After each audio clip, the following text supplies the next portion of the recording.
Umabot ng Game 7 ng NBA Finals mga kabasketball. Salamat dito sa tinuturong salarin.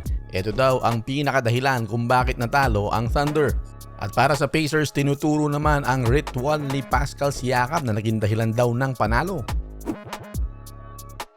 May theory ang mga fans ng Indiana Pacers kung bakit daw nanalo sila. Talaga naman napakaganda ng inlaro nitong si Pascal Siakam. Pagkatapos silang ma-miss yung kanilang unang 8 tira, bigla na lang nag-init ang Pacers.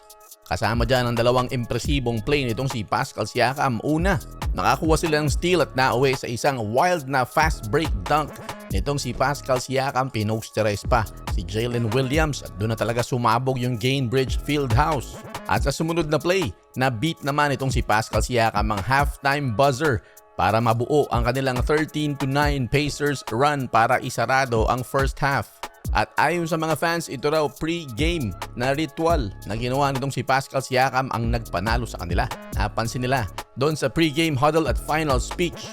Nagdadasal ang mga Indiana Pacers player at si Siakam tumingin sa taas at yung kanyang mata ay nag-roll at talaga namang tumirik na puti lang yung nakikita. Kaya doon pa lang nag-trending nga sa social media na hindi matatalo itong Indiana Pacers at yun nga nangyari.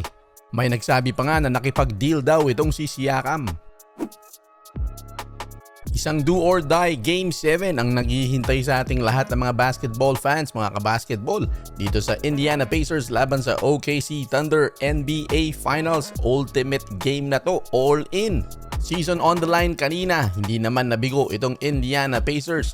Dihadong-dihado sila rito dahil itong si Tyrese Haliburton ay merong strained calf.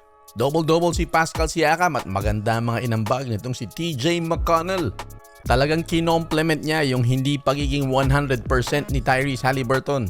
Pero maraming mga fans na ang itinuturong dahilan sa pagkapanalo ng Pacers ay dahil sa isang player ng Thunder na hindi man lang daw nag-ambag o halos hindi nag-ambag, at yan ay si Chet Holmgren.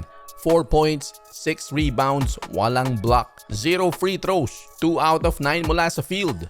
May isa pang fan sa social media na nanggigigil na sinabing sana raw maalala itong laro ni Chet na ito na isa sa mga worst finals performances ever.